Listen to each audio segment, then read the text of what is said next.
हरियाणा विधानसभा चुनाव 2024 में जहां भारतीय जनता पार्टी और कांग्रेस ने अपनी रणनीति बनानी शुरू कर दी है, वहीं आम आदमी पार्टी ने भी ताल ठोकनी शुरू कर दी है।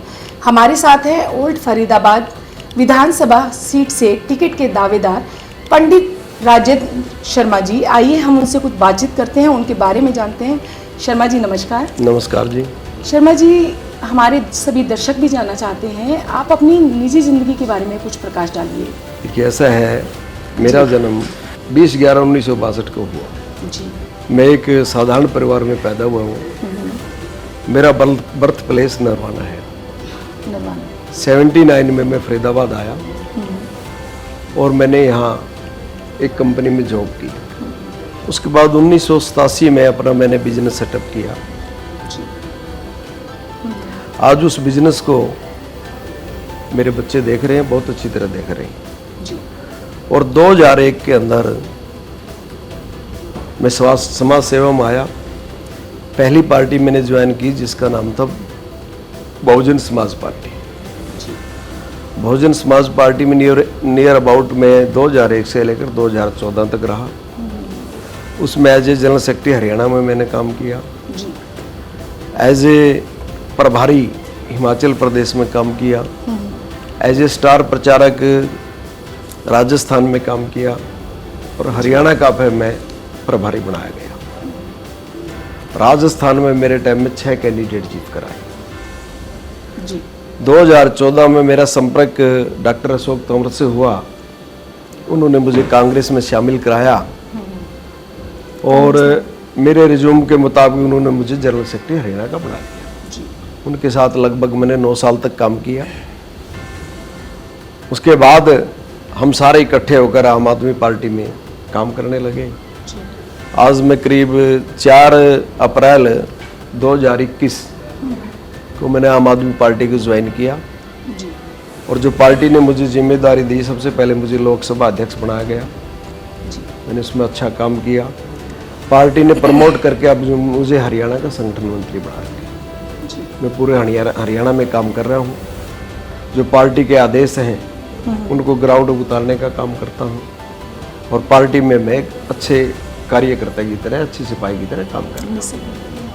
शर्मा जी, आपको राजनीति का अच्छा अनुभव रहा है, जैसा अभी आपने बताया। बहुत आपने कई संघर्षों को भी देखा होगा, बहुत सी उतार चढ़ाव भी देखे होंगे, अनुभव भी रहे होंगे। तो मैं आपसे ये जानना चाहती हूँ, दर्शक भी जानना चाहते होंगे कि आप हरियाणा में आम आदमी पार्टी के भविष्य को किस रूप में देखते हैं? देखिए, आम आदमी पार्टी हरियाणा में एक विकल्प है जी। लोगों ने कांग्रेस पार्टी को भी यहाँ शासन दिया है। लोगों की स्थिति जो जस की तस है हरियाणा वासियों की, और 10 साल से भारतीय जनता पार्टी भी यहाँ राज कर रही है। हरियाणा के अंदर भ्रष्टाचार, महंगाई, अनएम्प्लॉयमेंट इतना बढ़ चुका है जिसका कोई हिसाब किताब हम लगा नहीं सकते। हरियाणा की आबादी 2,66,00,000 के करीब है और यहाँ 15 लाख युवक बेरोजगार हैं। हम फरीदाबाद के अंदर बैठे हैं। फरीदाबाद में कोई भी मध्य उद्योग नहीं है जिसकी वजह से आजकल के युवाओं को रोजगार दिया जा सके। जो खास करके एक मध्य उद्योग था यहाँ, मारुति उद्योग, वो भी गुजरात में चला गया है। यहाँ सिर्फ एक इंजन पार्ट्स उसका बनता है, बाकी कोई पार्ट्स नहीं है। ये भी हरियाणा के साथ एक बहुत बड़ा धोखा हुआ है। जो केजरीवाल जी की नीति है, आम आदमी पार्टी की नीति है, वो दूसरी पार्टियों से थोड़ा सा भिन्न है। जब हम देखना चाहते हैं, जैसे हमने 5 गारंटी पहले पंजाब को दी थी। हमने कहा था हर एक व्यक्ति को हम 24 घंटे बिजली देंगे, फ्री बिजली देंगे पंजाब में जी। आज आम आदमी पार्टी ग्राउंड के ऊपर वो काम कर रही है। दूसरी, हमने जो गारंटी दी थी केजरीवाल जी ने कि पंजाब के अंदर हम जितने भी लोग आज बेरोजगारी को छोड़कर विदेशों में जा रहे हैं, खास करके जी, हमारा शासन में वो लोग बाहर जाने से रुकेंगे। हमने वहाँ 12 लाख के करीब प्राइवेट रोजगार दिए हैं और 45,000 के करीब हमने वह सरकारी नौकरियां दी है कि भगवंत मान जी ने। लोगों में उत्साह है जी। लोग आम आदमी पार्टी को देखना चाहते हैं। उसके साथ साथ आज तक किसी ने भी नहीं सोचा जो हमारी बहनें हैं, हमारी मातृशक्ति है, उसके लिए हमने 1000 रुपये समान राशि की बात की है। पंजाब में वो लागू हो चुकी है, दिल्ली में भी लागू हो चुकी है, हरियाणा में हमारी सरकार बनती है तो यहाँ देने का काम करेंगे। और उसके साथ साथ 24 घंटे बिजली की बात मैंने की, शिक्षा की मैंने बात की। आज शिक्षा का सत्र इतना महंगा हो चुका है, गरीब घर का बच्चा उसको पढ़ाई नहीं कर सकता, क्योंकि जितने भी हमारे सरकारी स्कूल हैं खास करके हरियाणा के अंदर सारे जर्जर हालत में हैं। और यदि स्कूलों की आप फोटो लेके आओ तो कहीं किसी स्कूल में बल्ब नहीं है, किसी में पंखा नहीं है, किसी में टीचर नहीं है, किसी में बच्चे नहीं हैं। बहुत बुरा हाल है। हमने इस मिशन को चलाने का काम किया था और मिशन चला के हमने स्टार्ट भी किया था। ये हरियाणा के काफ़ी स्कूलों के हम फोटोज लेके आए थे, मास्टरों से मिल के भी आए थे। ये हालात हैं जो मैं आपके सामने बता रहा हूँ। जी बिल्कुल। लेकिन दिल्ली में भी ऐसा ही था। केजरीवाल जी जैसे शासन में आए, उन्होंने सरकारी स्कूलों को ठीक करने का काम किया और जो खास करके निगम के स्कूल थे जो, वो भी अब ठीक हो रहे हैं। दिल्ली के निगम में हमारी सत्ता है वहाँ। तो वहाँ जो भी बच्चे, अब नीट परीक्षा हुई, उस नीट परीक्षा के अंदर तो सबसे ज़्यादा अंक लेकर हमारे दिल्ली स्कूल के बच्चे आए हैं, सरकारी स्कूलों के बच्चे। ये जिसके वर्ल्ड लेवल जिसको हम बोलते हैं, वर्ल्ड लेवल शिक्षा का यदि कोई प्रावधान किया है, पढ़ाई की गुणवत्ता बढ़ी है। बिल्कुल बिल्कुल केजरीवाल जी ने किया है। जी। मैं आपको एक बात बताना चाहूँगा। जी बिल्कुल। ट्रंप की धर्मपत्नी केजरीवाल जी का नाम सुनकर उन्होंने स्कूल बहुत अच्छे किए हैं। अमेरिका से चलकर दिल्ली आई। भारतीय जनता पार्टी ने गुमराह करने की बहुत कोशिश की, परंतु ट्रंप की बीवी ने कहा मैं अगर देखूंगी तो केजरीवाल के स्कूल देखूंगी। और दिल्ली में आकर उन्होंने स्कूल देखने का, जब स्कूल को देखा, उन्होंने सराहना जाकर अमेरिका के अंदर की।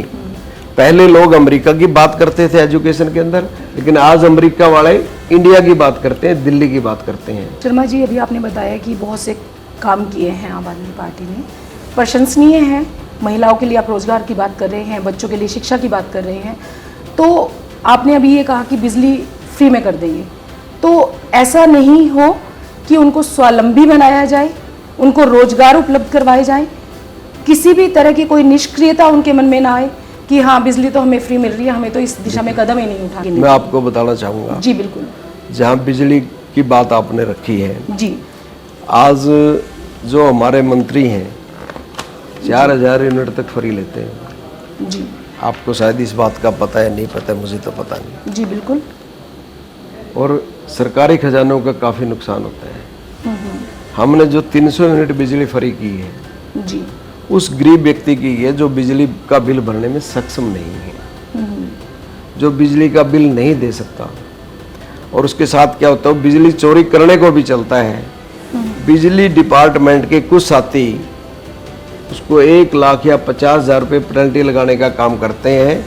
हमारे एक हरियाणा के अंदर ऐसा हुआ था, एक किसान ने अपनी तार चोरी कर ली थी, छोटा सा बल्ब लगा लिया था, उसने ट्रेन के नीचे दे जाकर अपनी जान देनी पड़ी, सिर्फ लाख रुपए जुर्माना के चक्कर में। अभी 75 साल में हम अपने देश को विकसित नहीं कर पाए, और आज तक 75 साल के बाद भी हमारे गरीब आदमी ऐसे हैं जिनको जो बिजली के बिल भरने में सक्षम नहीं है।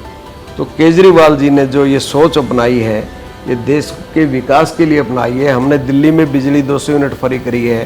दिल्ली प्रदेश आज भी हमारा कई हजार करोड़ के प्रॉफिट में है। और पंजाब के अंदर हमने बिजली माफ़ की है। पंजाब में हमने 55 लाख हजार करोड़ का खर्चा उतारा है वहाँ भगवंत मान जी ने। जी, हम पंजाब में भी हमने बेनिफिट दिया लोगों को, दिल्ली में भी बेनिफिट दिया है। आदमी की, व्यक्ति की नीयत और नीति साफ हो, ईमानदारी से जो व्यक्ति राजनीति करेगा, इस देश को विकसित वही कर सकता है। दर्शकों, अभी आप सुन रहे थे ओल्ड फरीदाबाद विधानसभा से पंडित राजेंद्र शर्मा जी को।